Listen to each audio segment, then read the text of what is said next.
Oh, Steve and Larson! Don't you dare be sour. Clap for yourselves and feel the power. Yes. And all you people out there, you're watching Going In Raw with Steve and Larson.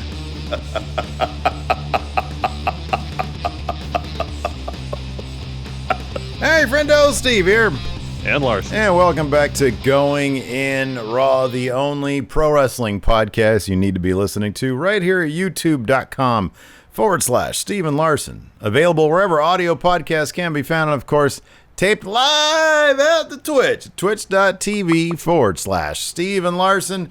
It's Friday, so we had a Smackdown. We had an Intercontinental title match. Sonya Deville returned and rekindled like an old rivalry from a couple months ago. And the Fiend attacked Alexa Bliss, Larson. But before we talk about all that, we're on Big E Singles Push 2020, and that kicked off tonight with a stretch muffler submission win over The Miz, Larson.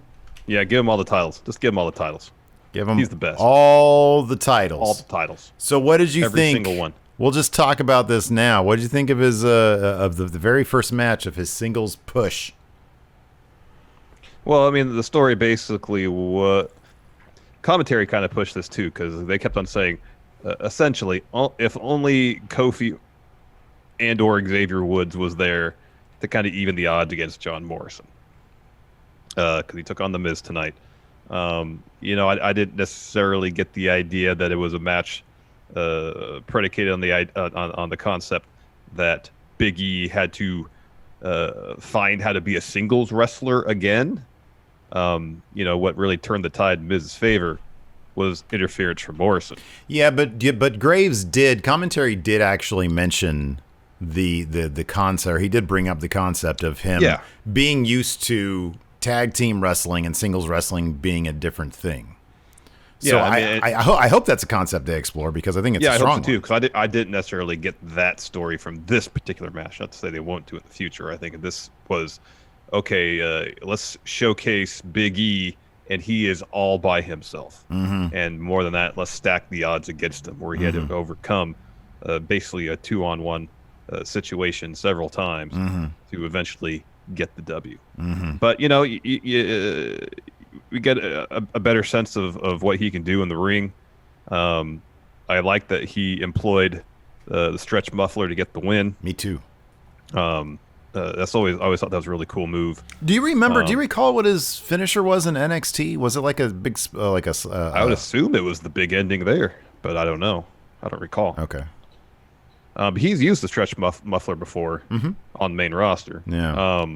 Here and there, but no, I mean, Big E is one of those guys that pretty much in my mind can do no wrong. I think for years I've been saying, put the title on him, put the title on him. This guy's money. This guy he's got world champ potential. Go with it. And hopefully they finally do, because I think dude's got the personality. He can put on good matches. I like the bit they include where he had the advantage early on. He was doing his, a little bit, his hip gyrations and stuff. Miz slaps him, and that unlocked intense Big E. I think that's one thing that I definitely want to see more of. I do think every if you go back and look at all the WWE champions, look at Rollins, Ambrose, there's one that stands out as being counter to this argument. I do think that the one thing that they really need to think about anyways is transitioning him, because the New Day's not with him. And when he's just coming out as singles New Day guy with the music and still with the gear, it doesn't feel like he's making the change. Because here's the thing. Aesthetics and visuals matter in wrestling. They're like part of the details. It's a signifier of, hey, I'm turning this corner. I'm changing. I'm transitioning to a new role. And if he's going to have a singles push, it's going to be a new role. It was one thing when Kofi had the WWE title, because he still had Woods and Big E boosting him up. That was part of his story, was these guys had always championed for him to reach his fullest potential, and now they're there lifting him up, trying to do that. I mean, they got him his title shot in the end on that last SmackDown before WrestleMania. This is a different situation for Big E. He is without Woods and he's without Kofi. Now, Kofi said he's going to be out 6 weeks. I'm not sure how long Woods is out for still. But actually, I thought he was supposed to come back sometime in the fall. It's been forever. It's been a long Achilles time. injury, that's about a year. Yeah. Recuperation time. Yeah. So I guess my point is, when I look back on guys like, more recently, I guess, Seth Rollins and Dean Ambrose, they were both obviously members of the Shield. They both changed their look. I mean, with Seth Rollins, he changed his entire thing, but like, they changed their looks to signify, hey, we're doing our own thing now. Roman, interestingly, didn't. He was Mr. Shield, and we both had speculated in the past that that might be one reason, amongst many, why it was difficult to accept him as, you know, to embrace him. And that's one reason why fans might not have embraced him as much. I mean, he had a litany of booking problems, too, including things like Vince McMahon overwriting his promos. But, you know, down to the way we booked Roman in We Book Raw with the Chill Roman stuff. I felt anyways, that the Shield stuff limited really getting to know who Roman was, and therefore, why should I care about him? Triple H, back in the day, was with DX. Before he went on his singles run, he insisted backstage that he be allowed to, A, get rid of DX and rebrand himself. I kind of feel like you can have your cake and eat it too with Big E.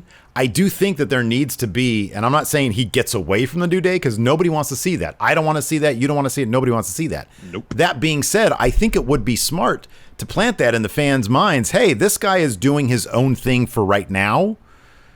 Let's give him his own platform to do that with. That's something I would like to see, and I think it would be helpful in getting him to that point. Give me an example of somebody who has gotten to the level, who's gotten to the top by continuing on where they had been before. Well, within the confines or the people who are in the faction, and then when the solo pursuits, generally when that happens, that faction is done. Very rarely does a faction stay intact and everybody kind of pursues their own thing, at least in the world of WWE. That's not a common occurrence. I guess in my mind, I don't necessarily think he needs to do, because New Day's gear is impeccable. Sure. Has been. Their presentation, fantastic. Yeah. The one thing I feel like he needs to do, if this is going to be an ongoing solo push, at least while he's by himself, he needs to find something a little different when he grabs the mic before he makes his entrance. Yeah, what was his intro tonight? It was the same as it always has been. Yeah. That needs to change. Yeah. Maybe that's a process. Maybe that's something, as he gets some wins, he becomes more comfortable again as a singles wrestler. He starts changing that. I don't know. For me, that's the one glaring thing, that if he's got a month and a half, 2 months on his own, for him to say, you know, hey, 8-time tag champs feel the power every week. It's taken the focus off him, which he seemed reluctant to step in this role in the first place when he had that bit with Kofi last week. Big E is over because he's Big E. The New Day is over because they're the New Day. People love them. And I think even if Kofi hadn't gotten hurt in speculation, maybe they would have went on with the Big E solos story anyways. I don't know. You never know these things. Do we know at this point? Is Kofi actually hurt? Don't know. Okay. Don't know. So, you know, it's if you want to make the entrance, that needs to be what he says before his entrance. That I feel like that's the one thing that needs to change. You can't take him too far away from what people love about him. You know, when you got some people saying that he needs to, lose certain aspects of his personality, make himself more serious. I don't believe that. I don't buy that at all. I don't think those are mutually exclusive things. I don't think he needs to lose anything about his personality in order to be more serious. We've seen a serious side of Big E. Yeah, I know. My assertion for that. I wasn't talking about this conversation. I was talking about what other people have said. No, I feel you. I was just sort of affirming what you were saying in response to those people, because I've seen those same things. I do think that, again, if you look at the list of WWE champions in the past, I don't believe that the New Day is a comedy act. They are, because they can turn on the seriousness when they need to. They are most well known for their lighthearted personalities. They turn it on when they need to, and that's totally fine. I do want to see him, what I think he really needs, and maybe not right now, because right now they're telling a story of him figuring out, like you said tonight, how to deal with a numbers disadvantage. I like the idea. I really hope, dude, and this is maybe giving him being too optimistic. I really hope that they do have a story planned where they're telling, exactly how this goes down.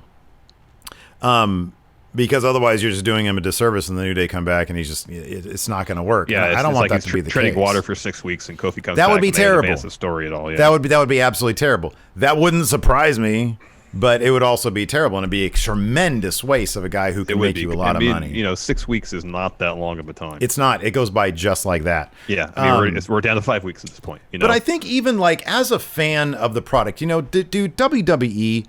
One problem with WWE is oftentimes they get the details so wrong. Yeah. And the details, honestly, sometimes the details simply make it. It could be a matter of why. And I'll be honest, I understand I am completely not in the majority on this opinion. I always really loved Stone Cold's theme song with the lyrics, but I know that people hated when that small detail changed, and eventually they went back to it. But it's in those details. If Triple H came out in night, and granted he had turned on DX, but let's say he didn't, and DX just sort of started doing their own thing, and he comes down and he tries to win the world champion and he's still got the DX stuff, or even if he ditches DX, but he's still doing he's still that sort of jokey DX guy. It's like I like the signifier of the new entrance music. I like understanding that, wow, even if it's a matter of this is WWE taking it seriously. Because once a rebrand is a big deal, and I don't want him to change anything about his personality beyond.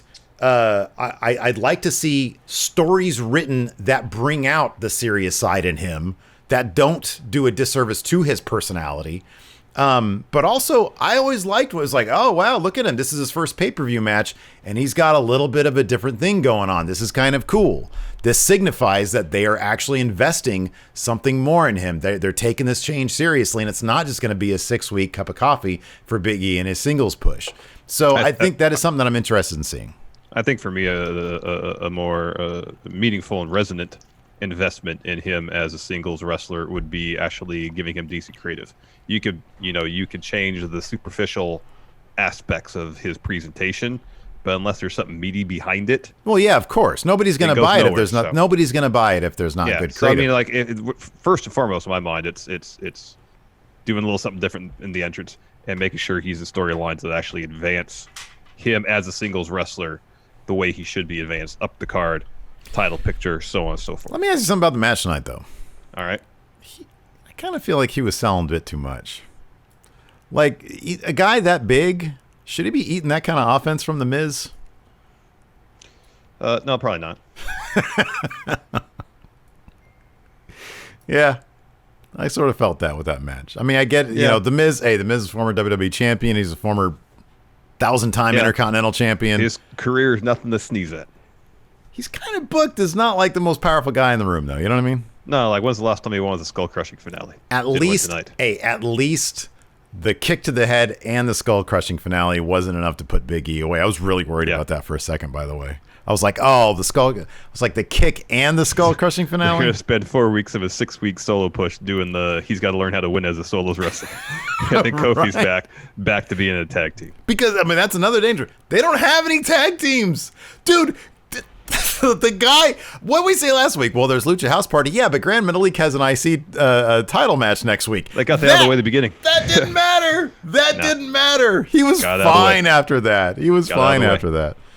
So yeah. Anyways, I just thought it was a conversation to have. I'm curious about what the friendos think about that. How should they proceed with the Big E singles push? Should he get any sort of rebranding from the New Day stuff? Should they give him his own type of thing? What do you guys think? I'm kind of curious about that. What matters to you, and then we can talk about we'll just hop into it because there's actually kind of a lot to get through with SmackDown tonight. Kind of. Thought it was a pretty decent show, to be honest with you. These promos, like these series of promos that kick off the show, it's not an exciting way to kick off 2 hours of wrestling programming. I agree 100%. Yeah, it kicks These off need to go, and they need to go right now. Yeah, SmackDown. Even if they just keep people saying 1 or 2 sentences, it's like, all right, you get 1 or 2 sentences from 10 people is still 10 to 12 sentences. You know what? It just smacks of, dude. It smacks of a 60-year-old and a 70-plus-year-old writing the show.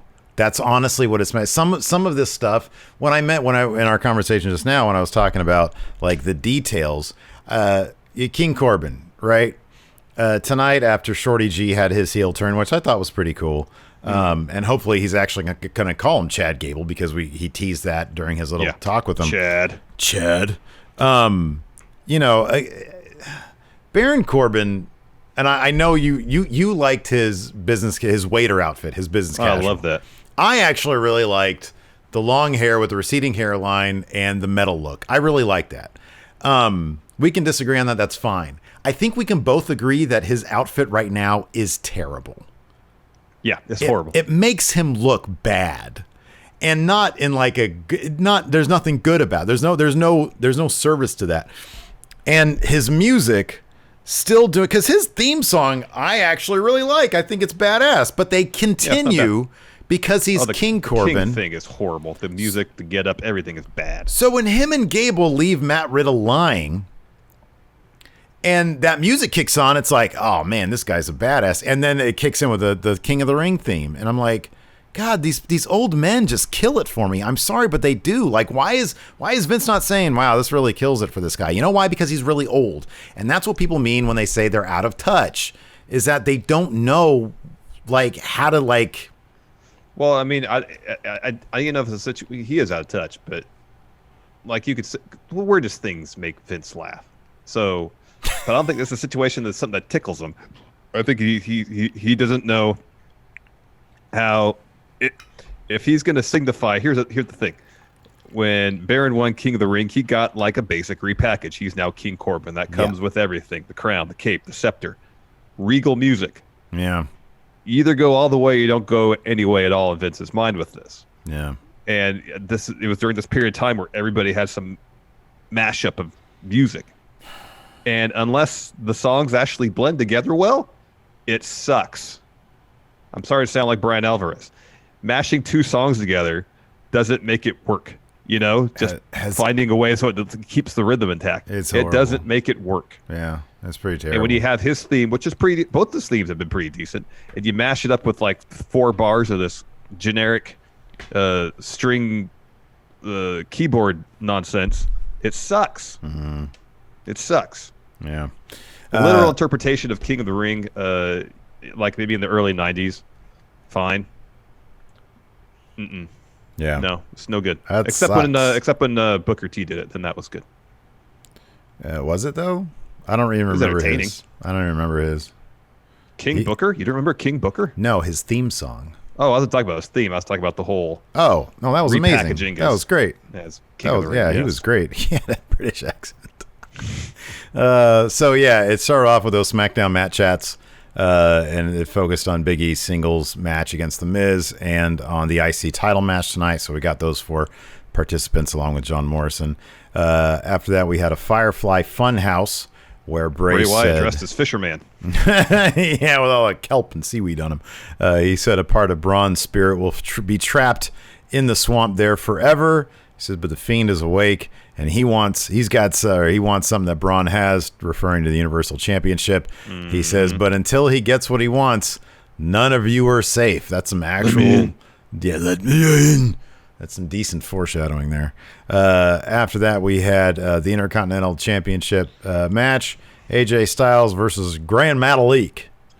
And Metalik got some stuff in. This really wasn't that competitive.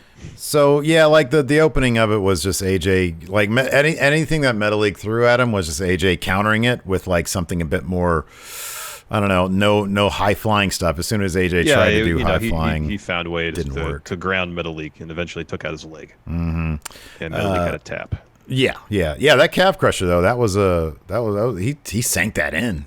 There was some torque on that one. Yeah, this wasn't quite the match that I was hoping for, man. I'll be honest with you. I had always heard that Gran Metalik could take things to several more levels, and didn't really see it in this match. Yeah, that's not the story they want to tell here. Afterwards, Lince Dorado trying to check on his partner there in Lucha House Party because they have another the title to go challenge for. An hour. Yeah, exactly. AJ stomped him and gave him a Styles Clash, so he's still a bad guy. Nothing about this match was there to establish Gran Metalik as a potential Intercontinental Champion at some point, or at least contender to that belt. This is all about reasserting AJ's dominance as Intercontinental Champion. Yeah. Next, we got Chad Gable backstage. King Corbin steps up to him and says, "It hurts, huh?" And Gable's like, "What?" "Standing here on the sidelines. It could be you facing AJ if you have the right friends." And Gable's like, "What, we're friends now?" And Corbin says, "Yeah, we've always been friends. Chad? Everything I've ever done Chad. is to motivate you." And he slipped in one short joke. He's like, "I'm sorry." He's trying to backtrack. And he says, Gable, he talks about Matt Riddle. And Gable just thinks Baron wants him to take out Riddle. Baron goes, "No, you got all the natural ability in the world, but yeah, Keith Ransom. It's on the table. Think about it." Think about it. Let me in. You know what this could have really used, man? Yeah, it's bad enough that SmackDown, empty arena stuff already looks so empty. They have even less people at the Performance Center now. Just have some people in the background milling about with masks on. Like, make it feel like there's an actual production going on. Make it feel like there's actual, stuff happening, But a lot of, I know half the time on Raw or SmackDown, they never got that right. Like, sometimes you people milling around, and then sometimes it'd be in, a corridor with no one around. Dude. Nobody. Didn't they do, one time? God, what was the, what was the show? Was it AEW? There was a show where there was, a long shot. The camera was, all the way down the hall, and you see two guys talking, and, they're mic'd up, and it was awesome. It was like the way TNA used to do it, where it just sort of catches it. And it's so great. I love that stuff. Just catch it. Don't frame it out. That's a lot. Or it's not TNA, sorry, NXT. When they have stuff at the Performance Center, when something would happen in the foreground, the background, something would happen, and that would become the focus of your attention. That stuff was always really good. I always liked how NXT did that. There was that one, remember? Don't really do it anymore. There was that one time Triple H was talking to Kevin Owens in the hallway, and we were like, "Ooh, what is he saying to him?" And then he won the Universal Championship, and then they never. That was just a shot of them with no sound. No, I know. But he was talking to him. Yeah, and we couldn't hear what he was saying. They never referenced that again. Why couldn't you have done the same thing with Baron Corbin? He's down the way, and he's talking. You can fill in the gaps. That if he turns, body language, right? They're just talking. Baron Corbin leaves, and Gable has an inquisitive look on his face, or a ponderous look on his face, and then he turns heel. Yeah, you don't need to spell everything out. No, it's way more effective. Old men. Speaking of spelling things out, we got a stretch of that. First, bar fight recap, and then Jeff Hardy arrives at the Performance Center, and he's welcomed by basically half the locker room. Otis is there, Tucker's there, Little Nate, Devon Dudley, welcoming him to the Performance Center. This was nice. This was a very nice little moment here. It was very heartwarming, yeah. Yeah. After that, we had a Jeff Hardy promo. He feels good. He says, "I'm an alcoholic, but I'm also a father, a husband, and a WWE superstar. The love of my family and my friends have gotten me to this point, and I never want to let them down again." And then King Corbin interrupts. He says, "Jeff, you're known for taking things to the extreme, but you're out here whining and crying about recovery." He's like, "Let's face it, your life sucks, but please shut up. I have so much to deal with. I got to deal with a guy running around without his shoes on. I have a match with that idiot Drew Gulak." And he said, "I feel like SmackDown is turning into an insane asylum." And Hardy says, "Well, maybe if everybody around you is giving you a problem, maybe the real problem is you." And then Drew Gulak attacks. And I'm like, what is the point of that? Oh, you forgot this bit. So, because Baron goes on in response to Hardy's thing. He goes, "I'm disappointed in you, Jeff, because I thought you would be in my good graces. Right now, you're more concerned about sitting in a circle, talking about your 12 steps, and collecting your coins." And that's when Drew attacks. Yeah, that was... It's like everything has to reference everything has to reference Jeff's sobriety. Yeah. Like, do they find it impossible not to have anything else for him creatively? Well, that was just the point of the bar fight thing. I mean, I think Corbin was just I know, but that's all they're going to to do with Jeff Hardy. That's all they're going to do. Yeah. That's all they're going to do probably for the remainder of his contract. After that, we come back from commercial, and that match is already underway. Yeah.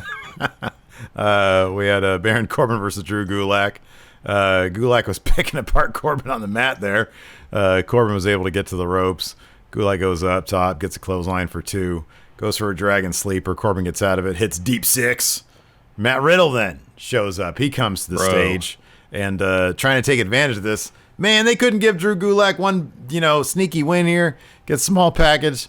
Only gets a 2 on it somehow. Corbin manages to kick out of a roll-up. He's able to hit end of days pretty quick. Like right after that. And then Matt Riddle. I like this, though. I like when the babyface is proactive. He attacks immediately. Oh, man. The timekeeper is coming down that bell at right at the 3 count. Riddle was in. He was there, man. Ground and pound, a ripcord knee, and then bang! Gable attacks out of nowhere. This rolling high German suplex was awesome. Beautiful. Heel turn for Gable. He wants that money. Does the universal sign for give me money. He wants that money next, which is cool. Heel Gable has tons of potential. Just hopefully fantastic. just call him Chad Gable. The only thing, though, is that's probably going to preclude him from getting into a program with AJ Styles for the Intercontinental title, because that would have been really good, too. But we'll probably get Matt Riddle versus baby Chad steps, Gable. Larson. That dude was not in a position. That would have been a one and done. That would have been a one and That's done. kind of what I meant. At least one match. That would be pretty good. Yeah. But instead, we'll probably get Gable versus Riddle, and that'll be good, too. Next, we had Big E versus The Miz. As mentioned, Big E had the upper hand beginning of this match. Hold on, wait, back up. Do you think there is any chance that he is going to take on some sort of royal gimmick now that he is trying to get this King's ransom? That chance exists, right? Yeah. That totally exists. That could happen. In fact, it's probably a 50-50 chance. Or worse yet, Vince will go back to those revival outfits and make him his court jester. I think I would actually be shocked if he did that. But anything's possible. Anything's possible. So as we mentioned, Morrison kept on getting involved in this match. So at one point, shirtless Morrison. Yeah, I don't know. I don't know why that made me laugh so much. No shirt and jeans is that's the look I want to achieve at some point. I want to have the body that I can rock jeans and no shirt. I don't know why that made me laugh so much, because like Miz comes out. I don't even know why. I wasn't even expecting Morrison to come out with him, but Morrison just shows up and he looked like he had forgotten to put a shirt on him, which makes it just funny. So he comes out, he's got jeans and no shirt on. Man, if I looked like him, I would wear a shirt ever. I agree. I absolutely agree. Man. By the way, I got a text today from young Liam Wagner. Eagle ears, Larson. This guy was saying, what's the pun for good ears? Is it? It's eagle eyes, right? Yeah, I don't know if there's what are the ears for hearing. I don't know. He's got good ears. Anyways, Liam does. Ears, sure. He DM'd me today. Said, "What's your vest size?" Nice. It's happening, Larson. It's happening. Nice. I'm getting my denim vest. Get the mustache. You got to grow the mustache in. Without the mustache, it's all for naught. Okay. If you're going to go all the way, you have to grow the hair out. Well, I never said I was going to go all the way. I'm going to focus. I'm going to get like a sleeve tattoo. Now that I got a denim vest, I'm going to get the sleeve tattoo first, man. I don't know. I feel like the hair, the mustache, and then with the vest. You know, I can't really grow a mustache though, man. Well, it's all the better if it's just kind of like patchy and lightly. There. That does not appeal to me though. That's not. I know, but it's the James Hetfield look. In the early days of Metallica, he had like a very faint mustache. That's what you got to do. Yeah. You let me worry about that, okay? I don't know if you're going for. This is all harkening back because you never got to be a teenage metalhead, right? This is like a look that you wanted in like it's like high, a midlife. high school. It's like a midlife crisis thing. Sure. So if that's what you're looking for, then the barely there mustache. Well, I don't want to literally try to look like. I don't want to literally try to look like a teenager. That'd be weird. I just want to look like a metal guy. I think you're a little past that point. Well, there I you think go. that ship has sailed. That's okay. That's all right. You can have that opinion. So as mentioned, Big E had the advantage early. Miz slaps him, and then E just chucks Miz out of the ring, rams him into the announce table, tosses him to the ring post, then the barricade, tosses Miz back in while the ref's checking on him. Morrison jumps off the ring steps and does like 3 flips and kicks Big E. I'm still not exactly sure how to describe it. It was something else. I freaking love his parkour stuff. It's great. It is great. So Miz follows with a wrecking ball drop kick, goes up top, double axe handle, gets a 2. And there's this bit where Big E backdrops Miz. It all leads to a apron splash, which Big E misses. Go to commercial, come back. Between that and Morrison's interference, Miz has the upper hand. There's a lot of back and forth until Morrison hits Big E, or kicks him, sorry. Miz hits skull crushing finale. Big E kicks out. Miz locks in a figure 4. Big E gets the ropes. And then Morrison's trying to get involved again. Little Nate catches him, tosses him. Miz is protesting. Big E rolls him up. Miz kicks out, and it's just right into the stretch muffler. And Miz basically taps out immediately. Yep. Yeah, it was a nasty stretch muffler. After that, Cesaro and Shinsuke they're in the Championship Lounge, Larson. This is the first I'd ever heard of the Championship Lounge, but they're in it, and they are interrupted. The champions, so it makes sense. They are the champions. It does make sense. I just never heard of this Championship Lounge before. I think it's something Cesaro started. Oh, you think, is that what they said? No, I'm just putting it together. We haven't seen a Championship Lounge until now, so I'm guessing it's something either Cesaro or Nakamura started. For all we know, this has been a thing decades entirely long. Possible. I don't know. There's the locker room, and then there's the Championship Lounge for the champions. It's entirely possible. That's and what Brock I'm Lesnar's thinking. dressing room. Well, then there's Brock's dressing room, which is something else entirely. There's something separate. So they're sipping on some fine champagne, and Lucha House Party interrupts. And this is hilarious. Shinsuke starts using Spanish. Oh, that was great. That was great. And then they shame them into leaving. Says you're not champion. In fact, Metalik, you had your chance tonight, and Cesaro got a little, like a party noisemaker. The ones that has a little paper thing that goes out and in. He blows on that and goes, because you blew it. It's pretty good. They're allowing Cesaro to show some personality. He said, great. Como se dice, you blew it. That means, how do you say? So after that, we had Lacey Evans versus Naomi. Are you going to skip over the Sheamus promo? Why didn't I write that down? Oh, I did. Okay, yeah, Sheamus promo. He's still in his bar fight attire, man. I hope he sticks with that because it looks awesome. It's better than his ring gear. I'll agree with that. Again, spelling everything out. He took forever to pretty much say that I'm not wrestling Jeff Hardy anymore. He took forever. Yeah. And then he said the rest of the locker room now has me as their problem. You know, they got to fill time, man. They got to fill time. After that, we had Lacey Evans versus Naomi. So it's one thing to get like a sneaky creative victory over somebody by tying their hair up in the ropes and then like doling out a woman's right or whatever. It's another thing to do that the entire match. Justin said it's like it was like Yano, just incessantly trying to like wrap her hair up in a thing. It's like, stop touching her hair. Anyways, Naomi won. Well, Yano's gone so far overboard with all his antics that it's like it's transcended annoying humor to something else entirely. Okay, that's for you and me though. I wonder if in Japan, like the going in Raw of Japan is so over Yano at this point. They're just like, God, this guy does the same shit every single time. I think he's hilarious. I think he is too. Anyways, so yeah, Lacey tried to do the hair thing a couple times. Once in the rope and once in the ropes and once in the ring steps. And this time she tries to tie her hair in the ropes poorly because Naomi just gets up. She goes for woman's right. Naomi counters that backslide to get the win. Naomi tries something different, like a sliding sunset flip powerbomb destroyer thing. Maybe, I don't know. It didn't go off as intended, but the potential was there for something cool. You know what I liked about that too? This is a small detail. On the backslide pin, she did like a leg split to like sturdy it. Leverage. Oh, yeah. Well, that was pretty cool. I haven't seen that before. Sometimes they do like they're trying to run in place thing. Anyways, after that we had Otis and Mandy. So they're not booked for a match, but they're still there, and they're talking about going to get ready for a dinner at a barbecue place. And he's like, "Oh yeah." What? Well, I mean, unless there's outdoor dining at this establishment, might not be a good idea. Well, dude, they're in Florida. You could do anything in Florida. Yeah, doesn't mean you should. Well, tell that to them. I don't know. Anyways. Get a table outside.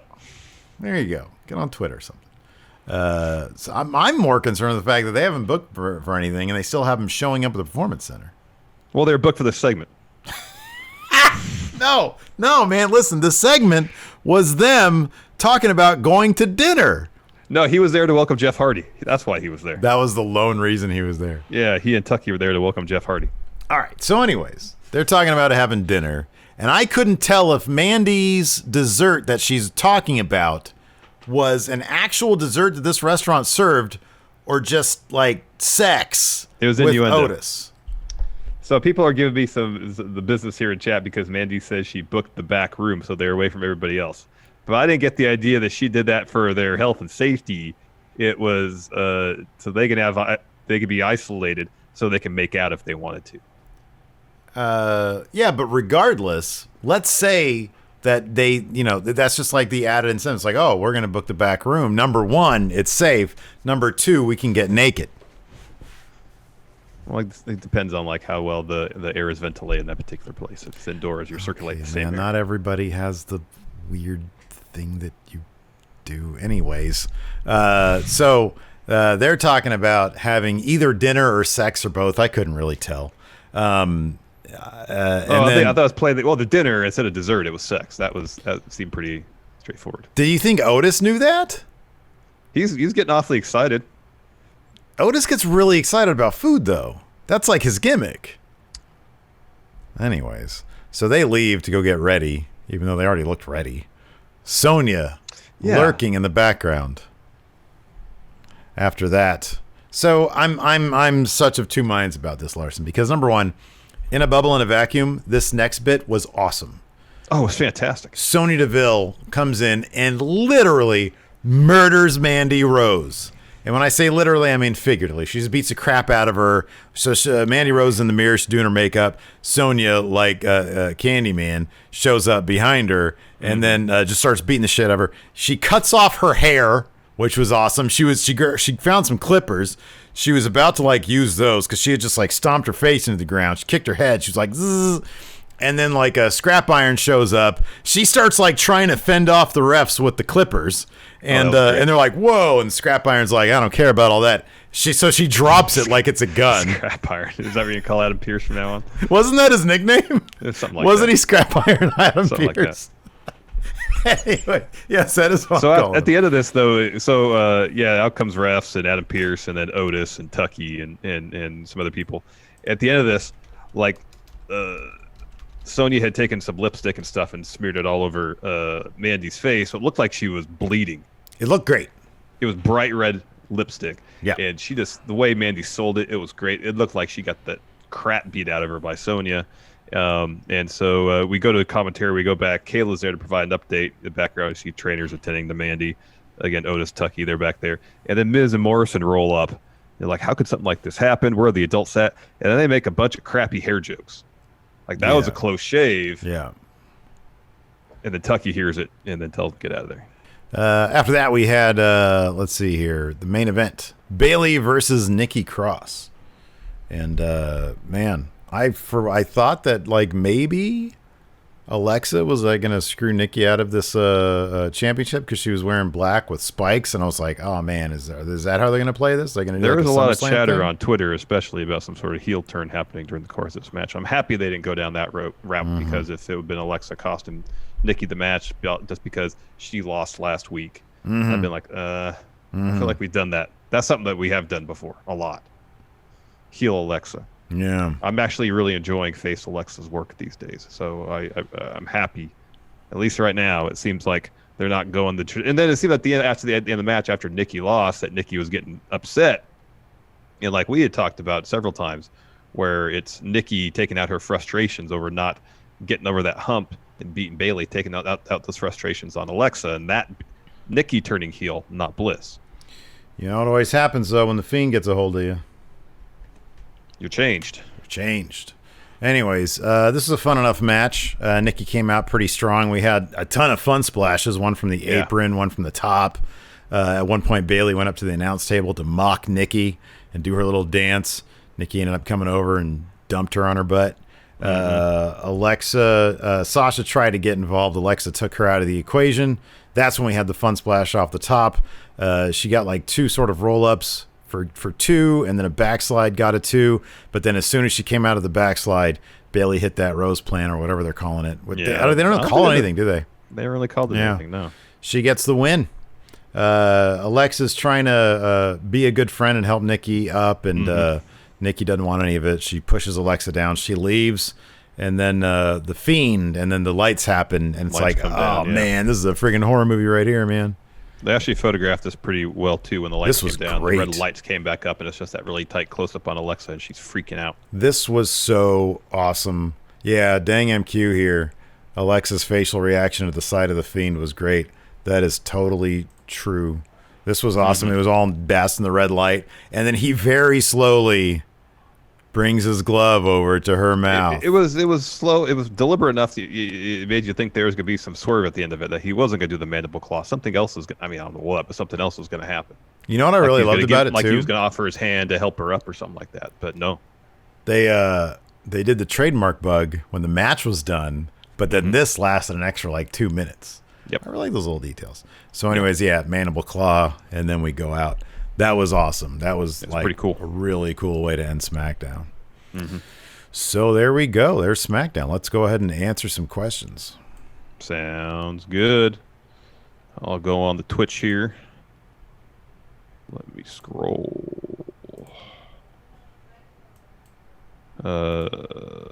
Night by night, how much money is Corbin's ransom? Does Gable know, or is he just assuming a number? That's a good question, because I don't believe Corbin's ever put a figure on this ransom.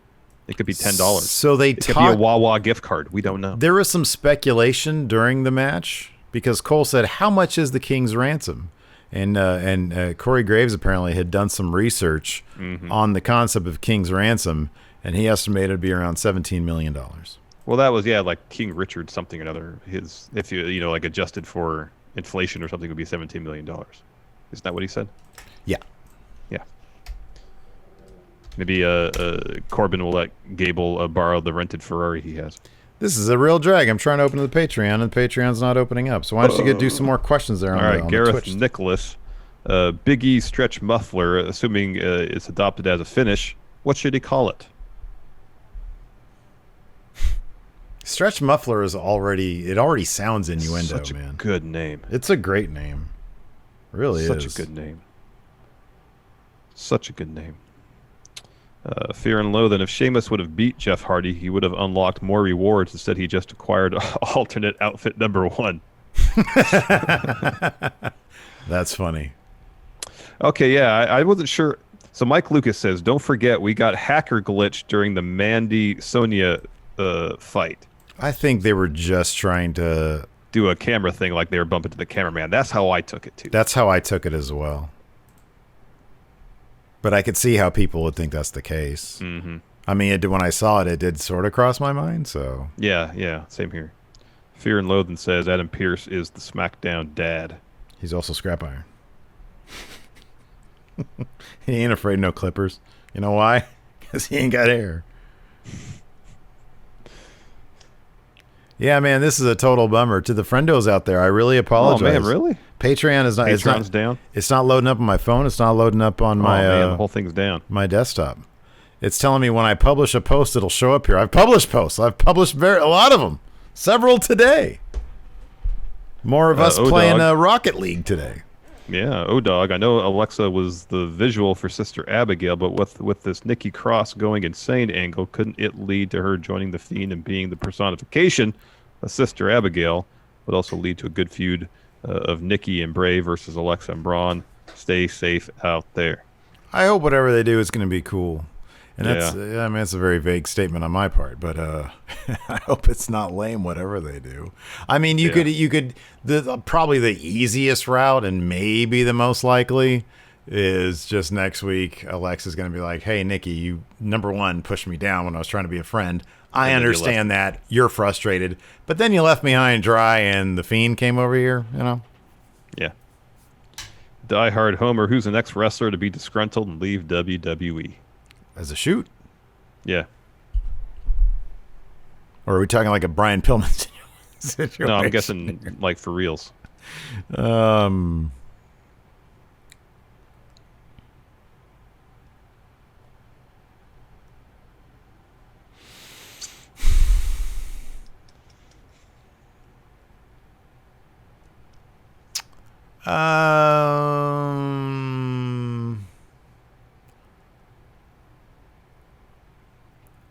The only name I could think of,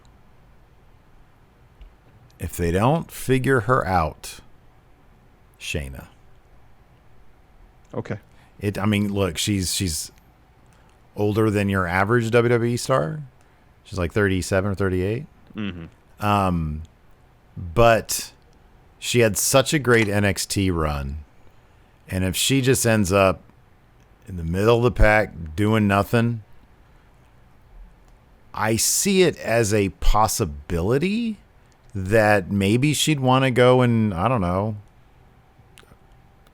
open a gym or something, or a training school for MMA. I don't know. Once you get to a certain age, maybe you don't want to deal with that bullshit. Dude, if you had all that hype behind you in NXT and then you show up on main roster and then all of a sudden, no, Vince is soured on you or whatever, I don't know. But honestly, I don't see that as much of a chance or much of a possibility. Mm-hmm. I just, like, I can't really think of many people. I mean, somebody here says Io Shirai. I mean, given that, you know, her husband is evil. Oh, whoa. It just popped back up. Nice. No. I was going to say Ricochet. I've gotten no indication on his social media that he is actually in any way disgruntled, but for someone to come in and has a decent amount of success enough that they did a whole episode of 365 on him. And, you know, I think a lot's going to depend on how this whole storyline with Hurt Business plays out. Ricochet is also pretty young. He's only 31 years old. Yeah. So even if he has another, let's say, 2 years left on his contract, that only puts him at 33. Yeah. You know? His style, though, of wrestling might it's pretty high impact, though. Well, he'd have to change that. But plenty of people have done it. Dale Cooper, will we see the Money in the Bank briefcase at all? At some point, you'd think that'd happen.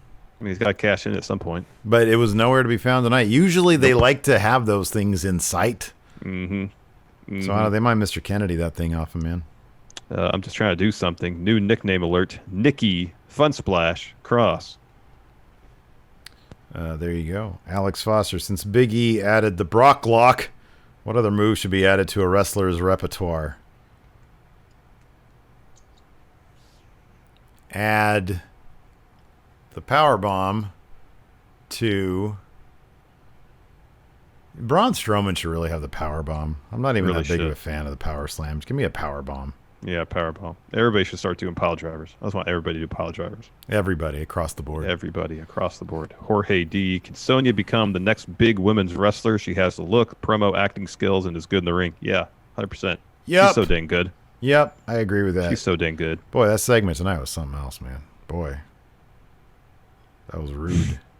The real Chestnut. The Fiend will use Alexa to expose Braun's horny weakness even further.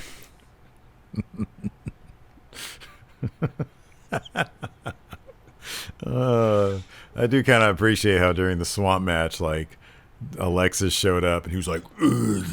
Yeah, I know. Just completely driven by his under area. Ugh. She's like all ghost. And he's like, don't care. Ugh.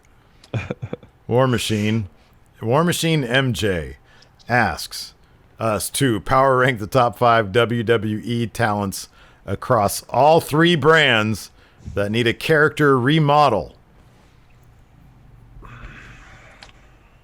All right, number one for me is not so much a remodel. I just want to know who the hell he is. Who is Damian Priest supposed to be? I just want to know. He's a guy who's obsessed with fame. No, infamy, and that's different. Well, they're like two sides of the same coin, aren't they? Yeah, kind of. Being famous for a nefarious reason. Yeah, but then losing to Finn Balor, how does that help him achieve infamy? Okay, I didn't say. Okay, so he's a confused famous person, or he's a confused person who wants to be famous. It's not a good angle. It's not a good character. It's not a good gimmick. It doesn't work. It's too much. I just think it's him turned up, man. It doesn't make any sense. What do you think he should be? Vampire. I said that from the beginning since his first such thing. Vampire. Such a limiting gimmick. You just want him to be a gimmick. Okay. They take Dexter Lumis, who's got a serial killer gimmick. They're doing pretty good with him. I'm not saying you need to go around biting people in the neck and drinking blood. I hate to say this. That's got a ceiling. It does. It totally. does. And I'm pretty sure we're seeing it right now. Maybe. I think I might buy that shirt of his though. It looked pretty cool. Dude, I don't care. It looks like somebody. I would love to see his high school notebooks because it probably is chock full of like cool drawings like that. Mm-hmm. Michael, even though Shorty G is going to be jobbed out to Matt Riddle, at least the match will be good. It should be really good. Yeah, it should be. Dog authority figure. Doesn't seem like we're getting that Sasha Bayley split anytime soon, man. Sasha with that like diamond encrusted jumpsuit looked like $1 million tonight. All that gold. I get the biggest smile on my face when I see them with all those titles. Oh, it's so effective. Something about her, the evil laugh she's adopted now makes me smile. It's great. The whole thing is great. Anyways, Dog Authority figure asks, what do you think they're building up to do for SummerSlam? Maybe they'll do some. I mean, I don't know against who, but maybe they'll do some sort of everything on the line match. All the titles. What if they might do like a Legends tag team match? What if they take on Natalya and Beth Phoenix? Beth Phoenix, maybe.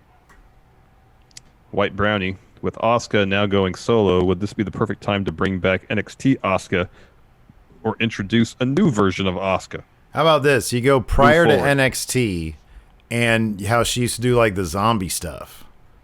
Like she's not going to actually be a zombie. But like just an even darker side.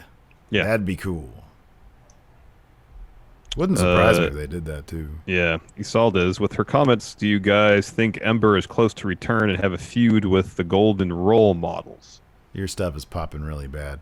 Oh, do I think Ember is going to return and have a feud with the Golden Role model? I don't know. She said that injury of hers might take her out permanent. So I don't know. I hope so. I think that'd be great. But they didn't, when she came up to main roster, they weren't really booking her in that great of a situation. Then she got injured, and and then she says it's really bad. So hopefully they shoot her to the moon because I think she's great.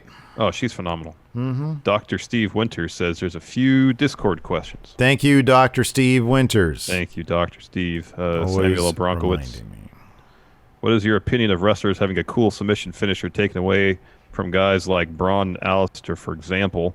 Will Big E's be taken away as well? So I remember correctly, Braun used to do the arm triangle when he first went solo. Yeah. That was his first finish. Yeah.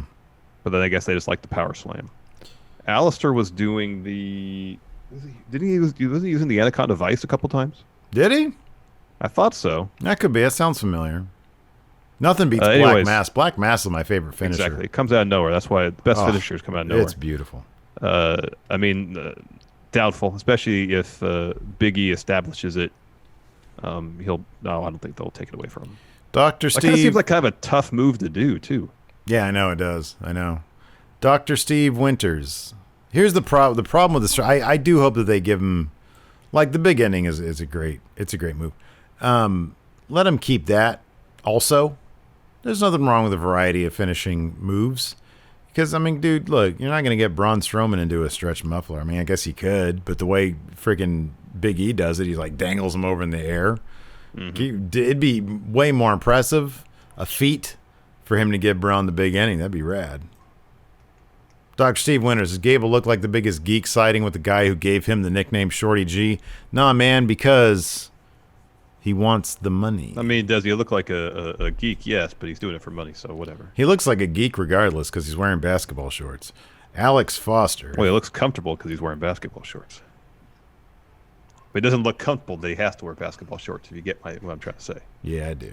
The basketball shorts themselves are comfortable. He doesn't look comfortable in them because the character is crap. Because the character's crap. Well, we got to take some of our if we ever get to interview any of these people again, take some of the more the more biting things we've said. So, Chad Gable, why do you not look comfortable? Because your character's crap. That's why I didn't want to interview Sheamus back at the 2K17 thing. I'm like, I've talked so much crap. I was like, I'm not going to go and be like, hey, Sheamus, best friend. Damian Priest, are you trying to be the next Baron Corbin? Oh, but yeah, you'd have a laundry list with that guy. Hold on, Why did Damian. you take my donut? Yeah, why? Punishment. Punishment. Punishment. Tell me, why did you take my donut? Hey, Punishment. It's a great name. Why aren't you still called Punishment Martinez? Well, they wanted to not good enough. So Punishment, who is your character? Why aren't you a vampire? In one sentence. And why are you not a vampire? Alex Foster, if Baron offered up some of the meat he was grilling, would you listen to him? Yeah? Shit looks great, Some of that stuff looks really good. Yeah, it does. He knows how to cook a steak. Yeah, he does. I'm just trying to do something. Flash forward to the Fiend as Universal Champion. Now we have Heavy Machinery trying to find where the Firefly Funhouse is, asking other superstars for directions like Seth. Who else will they ask? AJ.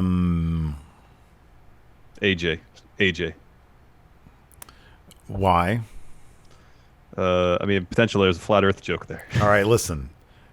We get the chance to interview AJ again. All right.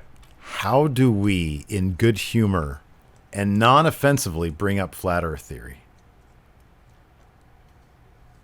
There's got to be a way, right? Here's a potential segue. Would we consider it? Here's a potential segue. I'm just throwing this out here. You could sleep on it, consider it. We don't actually broach the subject directly. We ask him more so about Randy Orton ribbing him about it. And that way, then he's like, oh, that. And then that just brings up the conversation. And if he feels like talking, then he could talk. Night by Night says, ask him if he prefers maps or globes. Oh, man. I ain't touching that one if we ever get to it. We're never going to interview these people again. Probably not. Die Hard Homer, is Braun a smarter version of Otis? I don't know. Yeah, no, that's actually not a terrible line of thought. Because Braun is dumb. He's booked dumb. He's booked like an idiot. But Otis is booked like an absolute dullard. Like he has brain damage. Like there's a part of it missing. Like he's basically booked like Jack Nicholson at the end of One Flew Over the Cuckoo's Nest. Like a step above that. Do you remember what Jack Nicholson, what his character was in the asylum for? No, I don't remember. I was hoping you'd give me the uncomfortable look. Never mind. We'll look it up afterwards. Wolfpack for life. What kind of gimmick / storyline would you give to Baron Corbin to get him over with the fans as either a heel or a face? Man, wow. There's like basically just start from scratch. Completely clean. So I'm talking about a new name. Everything. Like act like he didn't. Basically like an Isaac Yankem to Kane type situation. Mm-hmm. That's what you do. He's got to wear a mask. He's got to put a mask on. Mm-hmm. Yeah. O-Dog, is it possible that Bray has Alexa tied up next week on Firefly Funhouse to bring Braun out? Is he going to get Braun out of the swamp? Yeah, I don't know. That's a good question. I mean, that is, definitely a possibility, I think. I don't know if Bray was targeting people randomly and Alexa just happened to be the same person that was a ghost in his swamp. or if he's targeting her targeted. Weathered Soul says, well, the boyfriend joined, made a Twitch account just to watch you guys. Welcome, Souls Weathered. Welcome, Souls Weathered. Oh, man, it's like the inverted Souls. Oh, wow. Yeah. So Die Hard Homer has a good point. Larson, is it possible Damian Priest is someone that hangs out with the vampires but hasn't been turned yet? He might be someone's familiar. I know you haven't watched What We Do in the Shadows, but essentially the familiar is someone who has been promised they will eventually be turned to a vampire. but up until that point, they are there at the leisure of these vampires. For the house, the main characters of What We Do in the Shadows live. They got this dude Guillermo, who pretty much he like cleans the house, maintains the house, does all that kind of stuff, and he's been waiting like 10 years to be turned into a vampire. So maybe that's Damian Priest situation. I like that. Why has he been waiting so long? He hasn't been able to do it in 10 years. Well, like the dude who promised him hasn't done it. Because I wonder if you graduate from familiar to vampire, if then the vampire has to find a new familiar. Oh, okay. Let's see here. Hunter asks, if they go with Alexa Bliss being a damsel in distress for Braun, do you think it's going to feel dated? Yeah. Somebody here said, who said this? Thurgood says, tired of the train tracks. That's who's booking the show, man. People who understand the reference of tying a damsel in distress to train tracks. Yep. I mean, don't forget, Vince wrote Suffering Succotash into a promo not that long ago. Fear and Loathing, for a $17 million King's ransom, would you assault your Going in Raw partner the way Sonya beat up Mandy? Yeah. Oh, yeah. Oh, my God. For $17 million? I'll give you like 25% of it. At the end, I'll be like, congratulations. You now get 25%. 40. Of 40. 40. Pff, get out of here. Right, 20. You'll take then. 25. You'll be happy. I'm fighting back. Then. Oh, you're going to fight back? Yeah, I am. Good luck with that. Yeah, good luck to you. Dan Daniels. See, you do that. What do you think's pent up in here waiting to get out? What? Baby boy nonsense. Oh, it's my little baby boy. I love you so much. Dan Daniels. Dan Daniels? Yeah, Dan Daniels been leaving questions for weeks. Yeah. Pick your teams for a 5-on-5 Raw versus SmackDown cinematic Survivor Series match. Oh, wow. Okay, so I'm going to say the Fiend starts collecting souls. So I'm going to take the Fiend. I'm going to say Braun is going to be one of his guys. I'll say... Here, you pick Raw, I'll pick SmackDown.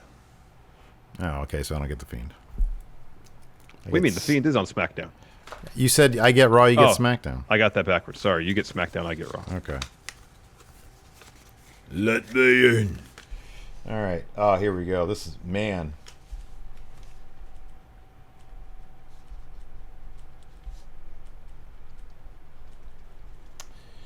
That and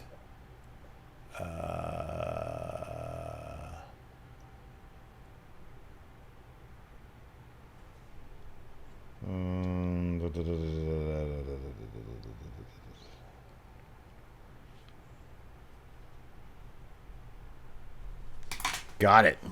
I got a killer team. Killer team. Here's my 5. So it's all Fiend related, okay? All right. So Braun is the black sheep, right? Mm-hmm. Also, for Survivor Series, he brings back from being blinked out of existence John Cena. Oh, damn it. I was going to have John Cena on my team. No way, man. Daniel Bryan, because, of course, the Fiend changed him as well. Bray Wyatt himself. And then at the very end, Brays have been eliminated. The Fiend. So he's actually operating as 2 guys. That's a killer story right there, man. That's good. I just found, now 4. I did have 5 of the wrestlers who had the most gravitas. Like if you're shooting this in a cinematic fashion. Oh yeah. The personalities and characters you wouldn't be able to take your eyes off of. Drew for one, yeah, right. So Drew, he'd be my replacement for Cena. Drew, Aleister Black. Oh wow. Samoa Joe. Good. Randall Orton. Mustafa Ali. Okay, that's good stuff. I have John Cena though, and your guys will show up to the arena and they'll be like, "Hey, we're going over, right?" And then Gerald Briscoe's gonna be there. He's gonna be like, "Yeah, no, it's changed. You got to go talk to Vince." Raw is still the A show, so in the end they'll still get the W. You got to go. Man, NXT got the W last year. Yeah, that's an outlier, man. Outlier. Dan Mayfield. Zondo, going in raw math question, what's an example of a 10 wrestler for each category? That's not that bad. John Cena. Well, he wasn't a 10 for each category. He didn't get a 10 in look. No. Okay, who's got a 10 for look? The New Day get a 10 for look. Like Cena's a 10 promo. Okada's a 10 worker for in-ring. He's a 10. Legacy. 10 legacy. I mean, take your pick. There's a lot. Flair. Hogan. Well, Hogan might be knocked down a little bit now. Bruno. Bruno's 10 legacy's got to be Bruno. Yeah. Yeah. And then again, kayfabe 10. Bruno. Yeah. Yeah.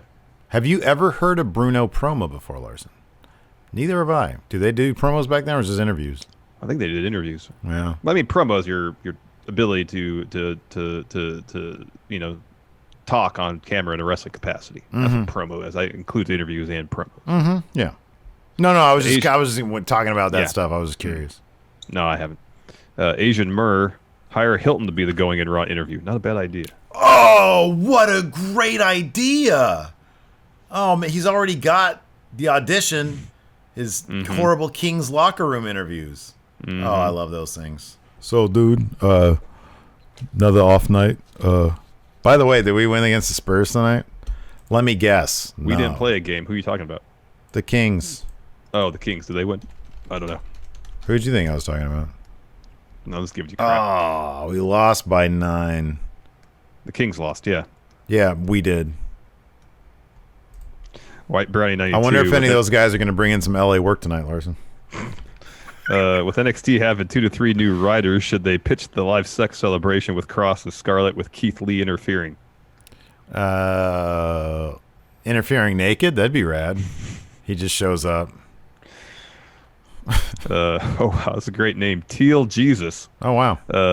AJ's opponents need to wear gear with planet Earth on it so he understands it's a globe. Ouch. Don't rub it in the man's face. Come on, if he wants to believe. Hey, look, today he endorsed mask wearing. As far as I'm concerned, he could believe whatever the shape he wants the Earth to be.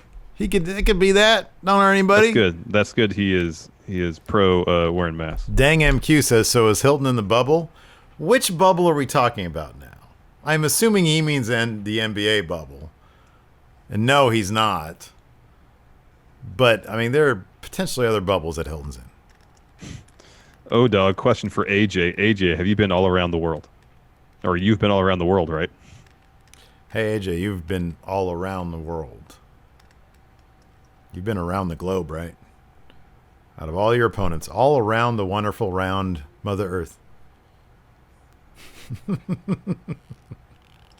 You got any more questions? That's it. All right. No more over here either. Thanks, everybody, for tuning in. We appreciate it. Tomorrow we got our Dark Side of the Ring, the very last one review of that one that we do, the Fabulous Moolah episode.